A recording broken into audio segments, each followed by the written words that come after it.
साथियों नमस्कार। तो आज हम प्रश्नावली 1.2 के प्रश्न करेंगे और हमारा पहला प्रश्न है, सिद्ध कीजिए कि √5 एक अपरिमेय संख्या है। तो पहले हम ये समझते हैं कि ये अपरिमेय संख्या क्या होती है। तो देखो, अपरिमेय संख्या वे संख्याएं हैं जिसे हम P/Q के रूप में नहीं लिख सकते। कुल मिला के हम इसको बट्टे में नहीं लिख सकते, वे हमारी अपरिमेय संख्या होती है। और परिमेय संख्या क्या होती है? तो परिमेय संख्या वे संख्या होती है जिसे हम P/Q के रूप में लिख सकते हैं, है ना। और हमें सिद्ध करना है ये जो √5 है वो हम बट्टे में नहीं लिख सकते, है ना। तो हम एक गलत कल्पना करते हैं। इसको सिद्ध करने के लिए क्या करेंगे, एक गलत कल्पना करते हैं। और वो गलत कल्पना क्या करते हैं, माना √5 एक परिमेय संख्या है, तो मैं इसको क्या करता हूँ, परिमेय संख्या मान लेता हूँ, ठीक है। और जब ये एक परिमेय संख्या है, इसका मतलब मैं इसको P/Q के रूप में लिख सकता हूँ, है ना। तो यहाँ पर ये √5 जो है वो A/B के रूप में मैं लिख देता हूँ। यहाँ P/Q की जगह मैं A/B लिख देता हूँ, है ना। तो क्योंकि ये परिमेय संख्या है तो इसको मैं A/B लिख सकता हूँ, यानी बट्टे के रूप में लिख सकता हूँ। अब यहाँ जो मैंने A और B लिया है वो कैसी संख्या है, सह अभाज्य संख्या है। अब ये सह अभाज्य संख्या क्या है उसको भी समझो। जैसे मैंने एक संख्या ली 13/8, तो 13 के जब मैं गुणनखंड करूंगा तो मिलेगा 13 गुणा 1। 8 के अभाज्य गुणनखंड करूंगा तो मिलेगा 2 गुणा 2 गुणा 1, है ना। जब गुणा करूंगा वापस ये संख्याएं मिलेगी। अब यहाँ देखो, इसमें भी 1 है और इसमें भी 1 है ना। तो इसका मतलब ये दोनों संख्या हमारी क्या है, सह अभाज्य। क्योंकि इसकी परिभाषा क्या होती है, ऐसी संख्याएं जिनमें एक ही केवल उनमें उभयनिष्ठ गुणनखंड हो, इसके अलावा कोई भी उभयनिष्ठ गुणनखंड नहीं हो, वो हमारी क्या होती है, सह अभाज्य संख्या होती है। तो यहाँ मैंने A और B सह अभाज्य संख्या ली है, ठीक है। अब प्रश्न हम आगे करते हैं। अब हमें क्या करना है, ये जो बराबर के इस तरफ √5 है और इस तरफ A/B है, इस तरफ हमें दोनों तरफ वर्ग करना है। यानी बराबर के इस साइड में जो ये √5 है ना, इसका भी हमें वर्ग करना है, और ये A/B जो है इसका भी हमें वर्ग करना है। अब जैसे ही वर्ग करूंगा तो क्या होगा, ये तो है वर्ग और ये है वर्गमूल, तो वर्ग से वर्गमूल हट जाएगा और हमारा आंसर आएगा 5, ठीक है। यहाँ भी देखो, A पर वर्ग है, B पर वर्ग है, तो जब इसका मैं वर्ग करूंगा तो यहाँ मुझे मिलेगा A⁴ B⁴, है ना। अब मैं क्या कर रहा हूँ, ये जो B⁴ है वो उस तरफ भेज रहा हूँ और ये 5 जो है वो इस तरफ भेज रहा हूँ। तो ये तो है भाग में, तो उधर ये 5 की जगह पर आ जाएगा, और ये है गुणे में, तो ये इधर भाग में बट्टे में आ जाएगा। यानी कुल मिला के B² जो है वो उधर चला जाएगा, है ना। 5 जो है वो नीचे आ जाएगा और A हमारा पहले से ऊपर है, A⁴ यहाँ आ जाएगा। ये बन जाएगा हमारा समीकरण नंबर 1। अब देखो, समीकरण 1 हमें क्या कहता है, हमने प्रमेय 1.2 पढ़ी है। इंट्रोडक्शन वाली वीडियो में मैंने 1.2 बड़े अच्छे ढंग से समझाई है। अब ये प्रमेय क्या कहता है कि यहाँ पर A² जो है वो एक संख्या है और उसमें 5 का पूरा पूरा भाग जा रहा है। तो जब A² में 5 का भाग जा रहा है तो A में भी 5 का पूरा पूरा भाग जाएगा। ये प्रमेय 1.2 कहती है। अब इसको हम गणित से समझते हैं। देखो, यहाँ पर मैं एक नंबर ले रहा हूँ 5, ठीक है। A बराबर मैंने कितना ले लिया, A बराबर मैंने ले लिया 5। तो 5 का मैं वर्ग करूंगा तो 5 का वर्ग मतलब क्या हो गया, 5 × 5, तो 5 × 5 मतलब कितना हो गया, 25। तो यहाँ A का वर्ग मतलब कितना आ गया, 25। यानी 25 में मुझे 5 का भाग देना है। तो 25 के गुणनखंड हो गए 5 × 5/5। तो 5 से 5 कटा, हमारा उत्तर कितना आ गया, 5। यानी 5 का पूरा पूरा भाग गया। तो जब A² में 5 का पूरा पूरा भाग गया तो A में भी तो 5 का भाग जा रहा है, क्योंकि A हमने क्या माना, 5 माना, और 5 के गुणनखंड होते हैं 5 × 1, फिर 5 का भाग दिया, 5/5 कितना आ गया, 1 आ गया, है ना। तो हमें जो प्रमेय 1.2 पढ़ी है वो ये कहती है समीकरण 1 से कि चूंकि जो 5 है वो A² को क्या करता है, विभाजित करता है, विभाजित करता है, इसलिए 5 A को भी विभाजित करेगा, विभाजित करेगा, ठीक है। अच्छा, ये हमें कहाँ से पता चला, प्रमेय 1.2 से पता चला। अब हम प्रश्न को थोड़ा आगे करते हैं इसको। अब हम क्या कर रहे हैं, देखो हम क्या लिख रहे हैं यहाँ, 5 A को विभाजित करेगा। इसका मतलब क्या हो गया कि मानो कि यहाँ पर जो मैं ए ले रहा हूँ वो मैं क्या मान रहा हूँ, 5 गुना सी मान रहा हूँ। क्यों मान रहा हूँ भाई 5 गुना सी? देखो मैंने यहाँ क्या लिखा, 5 ए को विभाजित करेगा। अब ए बट्टा 5 है ना, 5 ए को विभाजित करेगा, इसका मतलब ए बट्टा 5। अब ए हमारा क्या है, जब मैं ए के गुणनखंड करूंगा तो मुझे 5 गुना सी मिलेगा, यानी इसमें एक गुणनखंड मुझे 5 मिलेगा, तभी तो 5 का भाग जा रहा है, समझ गए? इसलिए मैं ए को क्या मान लेता हूँ, 5 सी मान लेता हूँ। ये हमें मानना है। चलो माना ए बराबर 5 गुना सी, 5 क्योंकि 5 इसमें एक गुणनखंड है। तो हम क्या करेंगे, समीकरण 1 से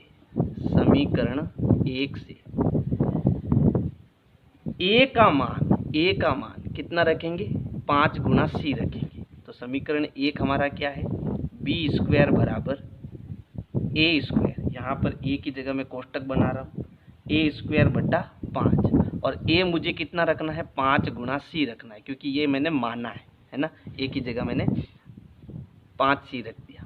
अब इसको हल करो तो देखो बी स्क्वायर हमें क्या मिला, बी स्क्वायर बराबर 5 का वर्ग करेंगे तो 5 इंटू 5 कितना हो गया, 25 गुना सी का वर्ग करेंगे तो हो गया सी की घात 2 बट्टा नीचे कितना आएगा 5। अब हम भाग देंगे तो 5 एकम 5 पचौ 25, हमें क्या मिला, बी स्क्वायर बराबर 5 गुना सी स्क्वायर मिला। अब ये जो 5 है वो मैं इस तरफ भेज रहा हूँ, तो ये गुणे में है तो इधर किस में आएगा, बट्टे में आएगा। तो हमें मिला बी स्क्वायर बट्टा 5 बराबर सी स्क्वायर, और ये हो गया हमारा समीकरण नंबर 2।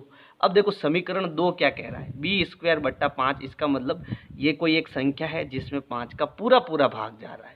तो बी स्क्वायर में जब 5 का पूरा भाग जा रहा है तो बी में भी तो 5 का पूरा भाग जाएगा। जो हमने यहाँ किया वो काम हम यहाँ भी करेंगे। तो यहाँ लिखेंगे चूंकि 5 जो है वो बी स्क्वायर को विभाजित करता है, इसलिए 5 बी को भी विभाजित करेगा। अब हुआ क्या, इसको समझो।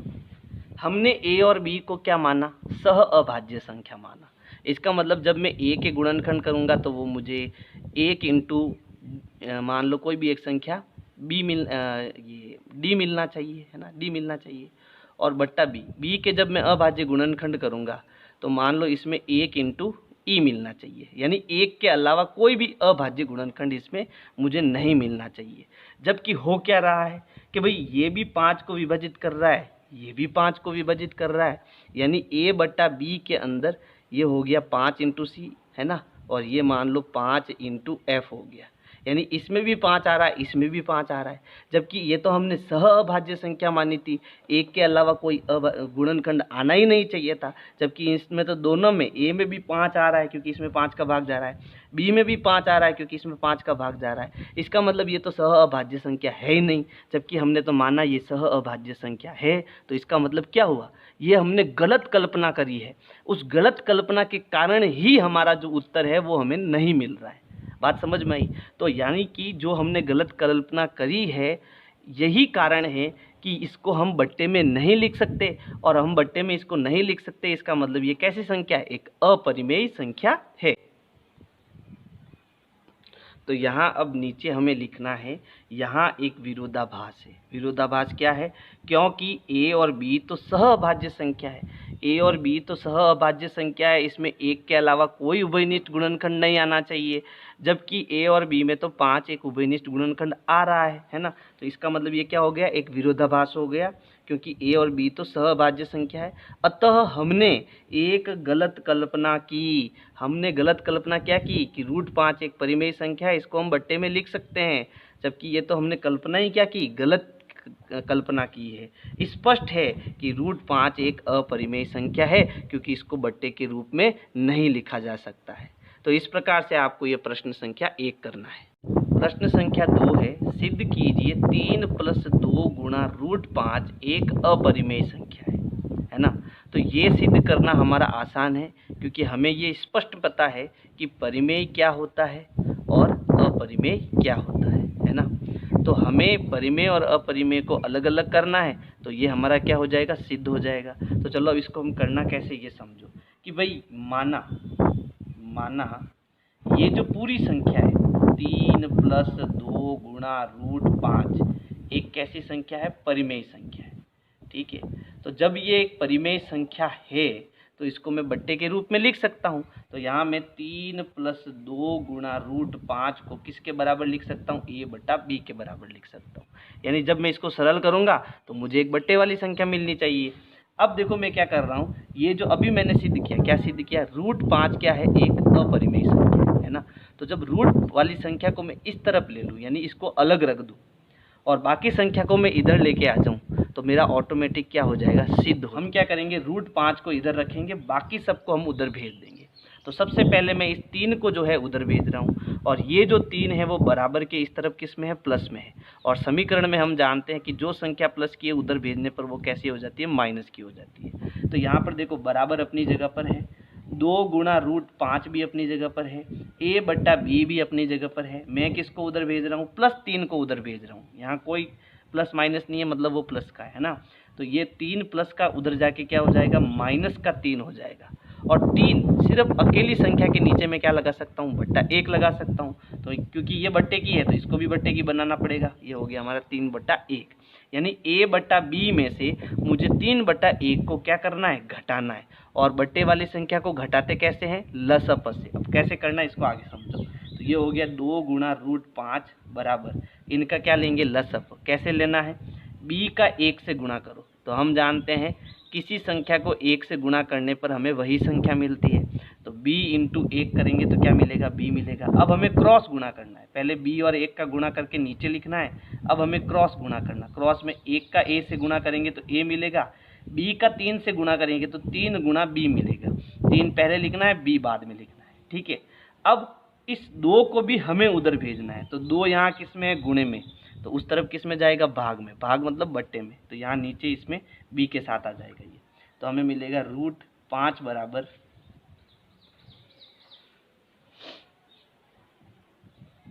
√5 बराबर, ये 2 नीचे आ गया तो ये मिल गया 2 गुणा b, है ना। ये 2 नीचे आ गया और यहाँ ऊपर क्या है, a - 3 गुणा b है। ठीक है, अब देखो यहाँ पर हमने सिद्ध किया √5 क्या है, अपरिमेय संख्या है, और बराबर के इस तरफ ये वाली संख्या हमारी क्या है, परिमेय संख्या है। ये परिमेय संख्या क्यों है, तो इसको समझो। मान लो a/b जो है, यहाँ पर मैं संख्या ले लेता हूँ। मान लो a हमारा कितना हो गया, 2 हो गया, और b हमारा कितना हो गया, 3 हो गया।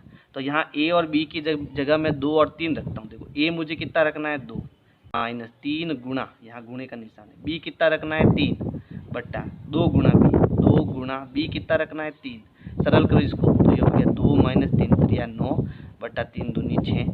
सरल करेंगे तो 9 में से 2 गया तो बचा -7, क्योंकि माइनस का बड़ा है तो माइनस में आएगा, -7/6। और ये हमारी कैसी संख्या है, परिमेय संख्या है। तो कुल मिला के जब इसको मैं सरल करूँगा तो मुझे ये वाली संख्या क्या मिलेगी, परिमेय मिलेगी, है ना। और अभी हमने सिद्ध किया ये कैसी संख्या है, अपरिमेय संख्या है ना। तो इस तरफ तो अपरिमेय है, इस तरफ परिमेय है, तो इसका मतलब ये भी क्या हो गया, विरोधाभास हो गया। तो यहाँ लिखेंगे यह एक विरोधाभास है, यह एक विरोधाभास है, विरोधाभास है, क्योंकि अपरिमेय कभी परिमेय के बराबर नहीं होता है। ठीक है, ये क्या हो गया, हमारा अपरिमेय हो गया। ठीक है, यहाँ अपरिमेय कर देना। और ये हमारा, ये इसके बराबर आ रहा है, ये क्या है, परिमेय। तो अपरिमेय और परिमेय कभी बराबर नहीं होता है। अतः 3 + 2 गुणा √5 एक अपरिमेय संख्या है, अपरिमेय संख्या है। तो इस प्रकार से आपको ये प्रश्न संख्या 2 करना है। प्रश्न संख्या 3 है, सिद्ध कीजिए कि निम्न संख्याएं अपरिमेय हैं। ठीक है, तो जैसे हमने दूसरा प्रश्न किया वैसे ही इसको करना है। तो सबसे पहले है 1/√2। तो देखो √2 जो है वो एक अपरिमेय संख्या है। ये मैंने प्रमेय 1.3 में इसको सिद्ध किया था, है ना। तो कुल मिला के यहाँ पर √2 अपरिमेय है और बाकी जो संख्या बचेगी वो हमारी क्या बन जाएगी, परिमेय। और इसी से हमें इसको सिद्ध करना है। तो सबसे पहले हम क्या करेंगे, मानेंगे, गलत कल्पना करेंगे, माना 1/√2 एक परिमेय संख्या है। पहले हम ये गलत कल्पना कर देते हैं, ठीक है। तो जब ये एक परिमेय संख्या है तो मैं 1/√2 को a/b के रूप में लिख सकता हूँ, है ना, जहाँ a और b हमारी क्या हो जाएगी, सहअभाज्य संख्या हो जाएगी और b 0 नहीं होना चाहिए, ठीक है। अब हमें क्या करना है, √2 को उधर भेजना है, बाकी सबको इस तरफ भेजना है, ठीक है। तो मैं क्या कर रहा हूँ, देखो मैं यहाँ पर √2 भाग में इसको उधर भेज रहा हूँ, समझो, देखो 1/√2 है और यहाँ a/b है, तो सबसे पहले b को उधर भेजूंगा तो ये बनेगा b का 1 से गुणा हो जाएगा और b/√2 बराबर क्या बनेगा, a बनेगा, है ना। अब मैं √2 को उधर भेजूंगा और a को नीचे भेजूंगा तो ये बन जाएगा b/a बराबर √2। तो ये हो जाएगा हमारा अपरिमेय और ये हो जाएगा परिमेय और यहाँ क्या आ जाएगा, विरोधाभास आ जाएगा, है ना। तो इसको मैं रीअरेंज कर रहा हूँ, यानी कि इसको सही व्यवस्थित करके लिख रहा हूँ। तो b हमारा यहाँ ऊपर आ जाएगा, a हमारा नीचे आ जाएगा, तो ये बनेगा b/a बराबर, ये √2 कहाँ चला जाएगा, ऊपर चला जाएगा, यानी यहाँ पर आ जाएगा √2। अब b/a, है ना, तो b और a तो हमारी सहअभाज्य संख्या है, तो इसका मतलब ये हमारी क्या हो जाएगी, ये हमारी परिमेय संख्या हो जाएगी। तो ये तो हो गई परिमेय संख्या, ठीक है। और बराबर के इस तरफ ये हमारी क्या हो गई, अपरिमेय संख्या। और परिमेय संख्या और अपरिमेय संख्या कभी बराबर नहीं होती, है ना। तो यहाँ पर क्या आ गया, विरोधाभास आ गया, विरोधाभास आ गया। अतः 1/√2 एक कैसी संख्या है, अपरिमेय संख्या है, अपरिमेय संख्या है। ये हमारा क्या हो जाएगा, आंसर हो जाएगा। अब हम सेकंड वाला करते हैं। तो देखो सेकंड है, हमें सिद्ध करना है 7 × √5 क्या है, एक अपरिमेय संख्या। तो √5 हमने सिद्ध किया कि ये एक अपरिमेय संख्या है। तो चलो पहले हम गलत कल्पना करते हैं, माना 7 × √5 एक परिमेय संख्या है ना, परिमेय संख्या है। तो जब ये परिमेय संख्या है तो 7 × √5 को मैं किसके बराबर लिख सकता हूँ, a/b के बराबर लिख सकता हूँ, जहाँ a b हमारी क्या संख्या है, सहअभाज्य संख्या है, ठीक है। अब मुझे √5 इधर रखना है, बाकी सबको इधर भेजना है। तो यहाँ तो केवल 7 गुणे में है, तो वो किस में आएगा, भाग मतलब बट्टे के नीचे आएगा, तो 7 यहाँ b के साथ गुणे में आ जाएगा। तो हमें मिलेगा √5 बराबर a अपनी जगह पर है, 7 नीचे आ जाएगा तो 7 गुणा b बन जाएगा, ठीक है। अब जब इसको हम सरल करेंगे तो हमें एक परिमेय संख्या ही मिलनी है। तो ये हमारी हो गई अपरिमेय, ये हो गई परिमेय, तो कभी बराबर नहीं होगी, इसलिए ये क्या हो जाएगा, विरोधाभास हो जाएगा। तो ये तो हमारी क्या हो गई, अपरिमेय संख्या हो गई, ठीक है। और ये हमारी क्या हो गई, परिमेय संख्या हो गई। और अपरिमेय परिमेय कभी बराबर नहीं होता है।